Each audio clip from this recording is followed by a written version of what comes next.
All right, what's up, everyone? This is Dr. Jax. Today, we're going to be looking at overcoming friction using a fire extinguisher to create thrust. In order to solve for the forces behind this, what we're going to do is assume that the mass of the rider and the cart together is 120 kilograms.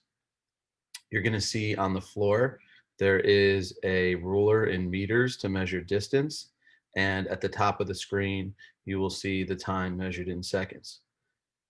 In order to overcome friction, we have to have a force caused by the extinguisher to the right greater than friction opposing it to the left.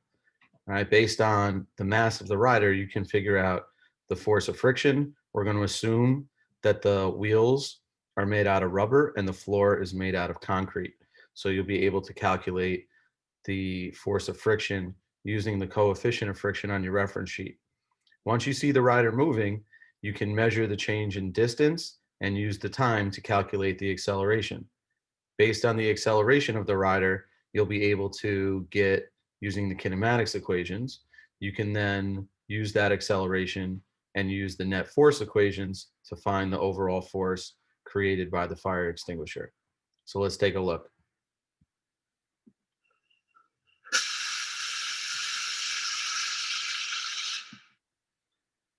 All right, now what you want to do is make sure that you start the time from the second the rider starts to move, and you look at the time at an even increment. So pick a number that's easy, like 3 meters or 4 meters, 1 meter.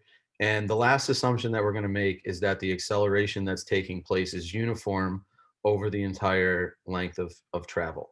All right, based on that, you guys should be able to do the math and figure out the force caused by the fire extinguisher.